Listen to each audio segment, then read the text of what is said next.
because as a technical leader, I was still focusing a lot on technology, where being a team leader, I had to Yes. switch to focus on people. And I could start understanding that people are fascinating. I could start understanding how coaching and mentoring are important.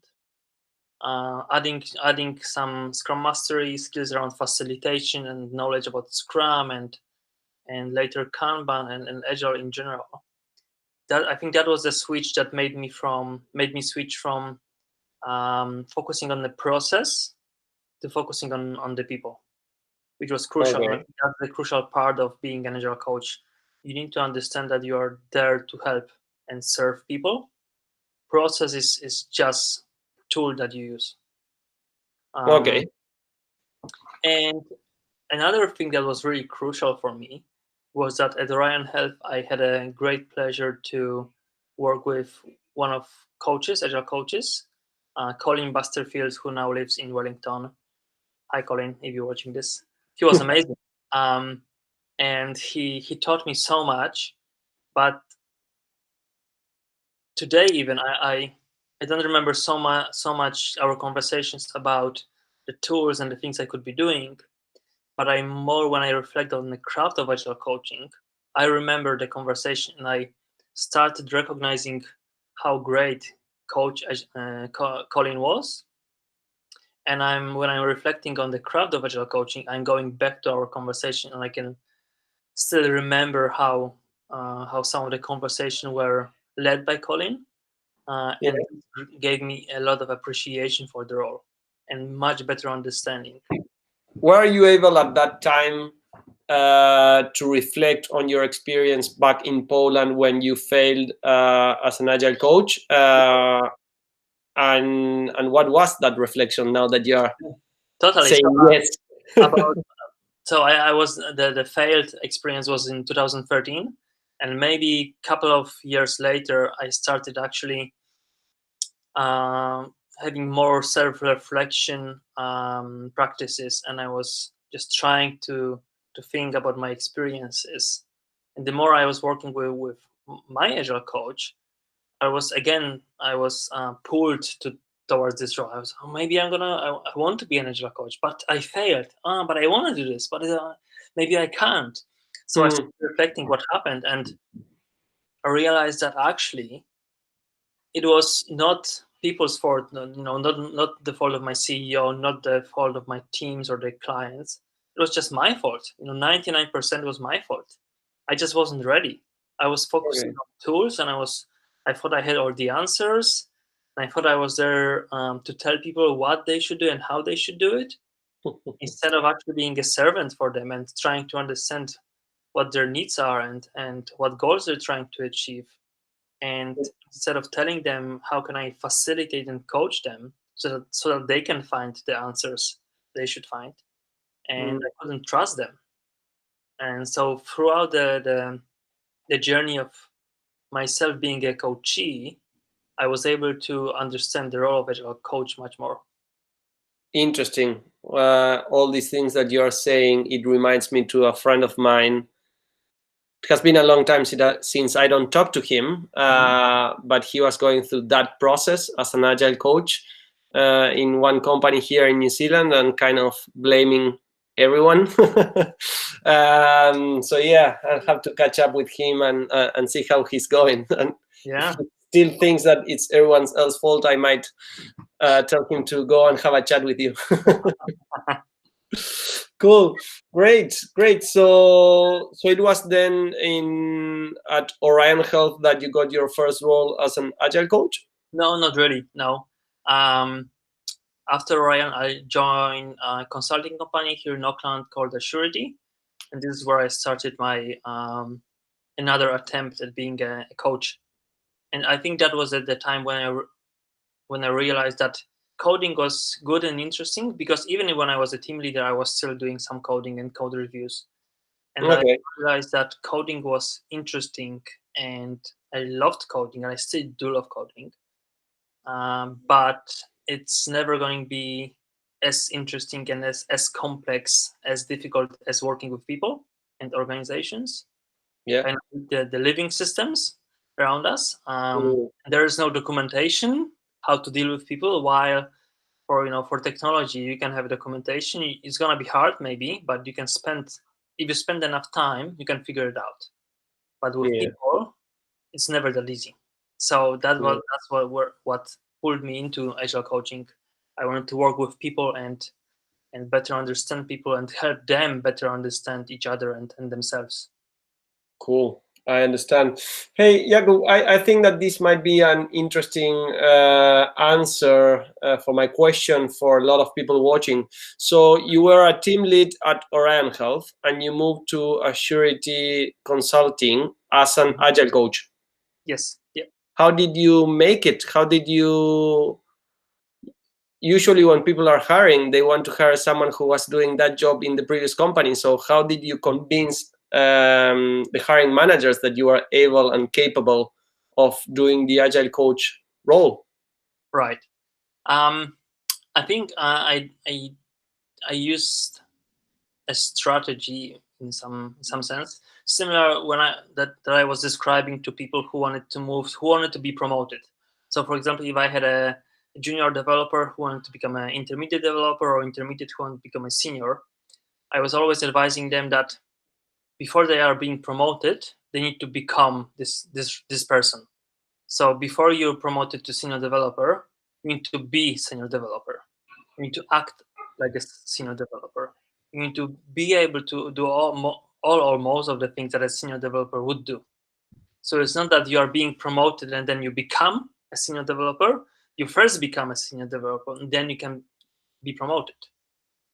So I think I did something similar here, just taking more coaching stance in my role of being team leader and Okay. helping the team and kind of to some extent to kind of within the boundaries of my role as a team leader, I was trying to be a coach as much as possible. And from there, I was able, when I was being interviewed for the Agile coach role, I was able to have all of these examples and my own failures and my successes. And I had all of these stories I could say, I could tell Okay. about being a coach. Okay. Did you plan that? Like, Uh, basically, let me rephrase the question. Did you figure out that you wanted to become an Agile coach, so you became an Agile coach at your company as a team lead in order to then get the job of Agile coach, or it was naturally that happened? I think it was natural. Okay, Uh, Probably because that's what I believe in. As I said, I believe that you need to first become someone to be promoted to that role. So I cool. think that that just happened naturally. Great. I'll ask you a question in order to get to understand what it means and at a very high level what it means to be an agile coach. How an agile coach basically brings value to the team, in which way, and then what would be your top advice in order to become a successful agile coach from your point of view? Yep. And I'm sure if you ask 10 coaches about this, you're gonna get at least 11 10 answers. different answers. Yep. Um, Just your point of view. yep. I think that I like to start when I describe the role of Agile coach because it's pretty complex role. I like to refer to the Agile Coaching Competency Framework from Agile Coaching Institute. And Okay. they say that there are different parts of the role of Agile Coach. There is the part of being an Agile and Lean practitioner. So you need to have strong knowledge of Agile and Lean practices. So you need to understand this, and then you need to understand the why behind these practices and the values behind these practices and the mindset. Okay. That's kind of the theory part of it. Then you have four main competencies.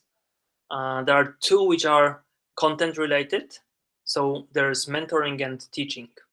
So two competencies where you use your knowledge of Agile and Lean and you apply it to either to teach someone or to mentor someone. So you need to be able to be a mentor and a teacher.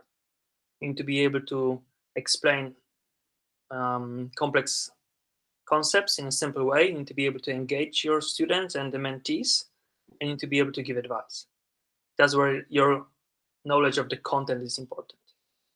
But there are also two competencies which are process oriented. So you don't necessarily need to know the content, but you know the process, how to help people. And these competencies are coaching, like in professional coaching, where you help people gain self-awareness and take responsibility for their own growth, and facilitation, when you facilitate a group or a person to help them find their own answers. And in this case, you don't really need to know the content of Agile and Lean practices. You don't need to know the content of the domain that the team or the individual is working in. You just understand the process, how to help them.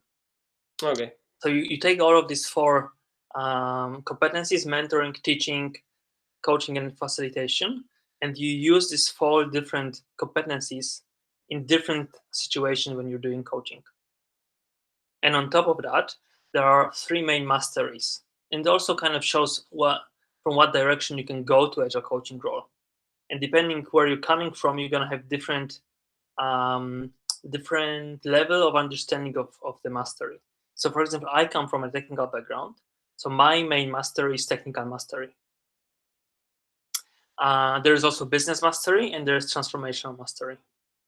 And throughout the years, I started building my transformational mastery, and probably my technical mastery is kind of decreasing because I don't work so much with technical teams right now.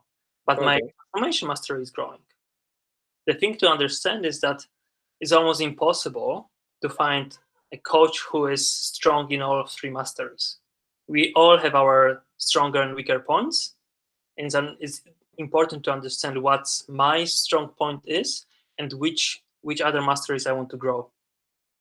Okay, cool. Very good explanation. I think it's the first time I listen to an explanation like this for Agile coaches. That doesn't mean that I talk to a lot of them, but still really clear. I believe. So cool, great. And what would be your advice to be a successful coach? Let's say that you're coaching someone that wants to become a coach, or at least, from your experience with Colin, I guess that maybe from there you can give me the answer. But what would be your advice to become a successful coach? Again, many different ways how you can do that.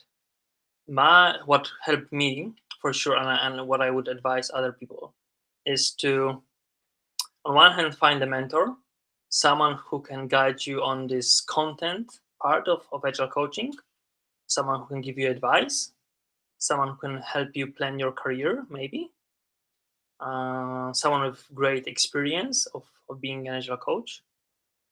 But at the same time, it's very important in my mind, and it's not only for Agile coaches, it's for everyone, to find a coach, someone who can help you grow, someone who can help you become more self-aware of your strengths and weaknesses, of your goals, or of where you want to focus, and someone who can help you take responsibility of your own growth.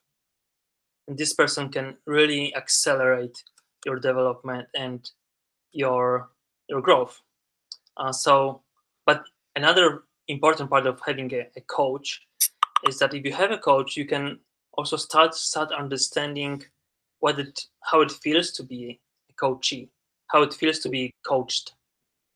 And then when you are actually becoming an Agile coach, you can use this experience of how you felt being coached, and can start taking this as a way to empathize with your coachees. You can start using this as they asked me this question, so maybe I can experiment with that. So I think these two parts are important: having a mentor and having a coach. The coach doesn't even have to be an Agile coach; it can be a life coach, someone who has the coaching skills. And I think the third part is not being afraid to experiment, try whatever you know about agility, try it in your current role. Try it as much as possible in your current life. That Right? was gonna be my next question. How you can get to practice this? Basically, in the role you have, try to experiment this by first of all finding a coach, but second, trying to be a coach with someone else who might want your help or need your help. Mm-hmm. Well, if you want to experiment, for example, with being a coach, one way is to join. In Auckland, we have coaching dojos, which in our meetup, Agile Coaching meetup, Okay. just Google Auckland Agile Coaching meetup. You're gonna see our page on Meetup, and you can just join our meetup.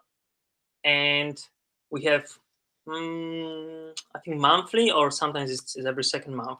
We have coaching dojos, which is a session where you get a chance to immerse yourself into the role of being a coach. Okay. And you get about 10-15 minutes to be coach yourself and see how it feels, and then get feedback, instant feedback on this. But also you get a chance to be a coachee, because someone's going to coach you in this session. So you Okay. get a chance to empathize Yeah.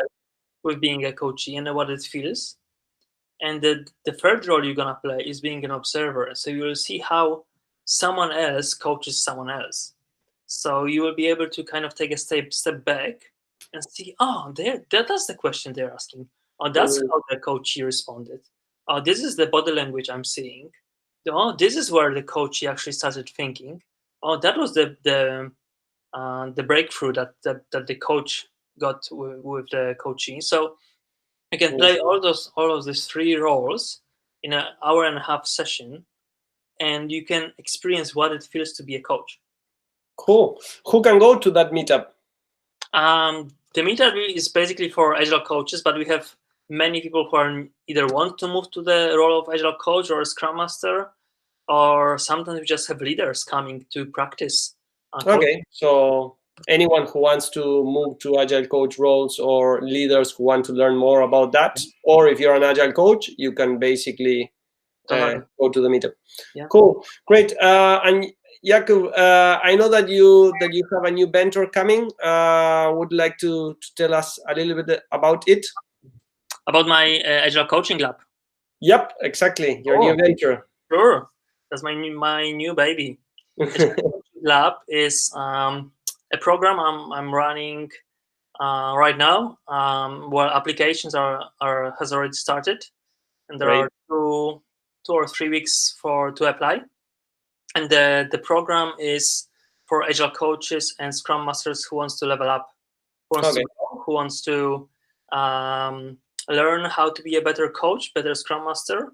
We're gonna talk about the skills that I just told you about: mentoring, teaching, facilitation, coaching. We're gonna talk about remote coaching and remote work. We're gonna talk about things like system thinking, team development, leadership, all of these different topics that Agile Coach needs to be aware of. It's gonna be 9 weeks program where people need to really put in a lot of effort. It's not gonna be like a typical training for 2 or 3 days. When you go to a training, you get a very intense experience for 2 or 3 days, but then you go back to work and it's just too hard often to apply this, and you forget, and you don't really have a chance to practice.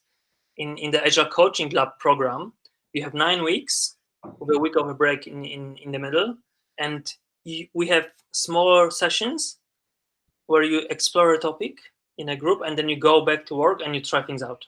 You try it out, learn, and then you come back. We talk about this, and in one-on-one sessions, we talk it as a group. You learn from each other, you give each other feedback, and you have a lot of homeworks. So it's very intense, but at the same time, you have a chance to really practice it.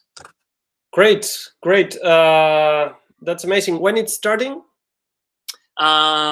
So do you have a date or not yet? It's you can already apply. Yes. If you go to agilecoachinglab.com, you will see the details over there. Okay. You can apply. The applications process closes in about 3 weeks, I think. Okay. And the whole program starts at the end of April. Okay. Cool. Great, Jakub.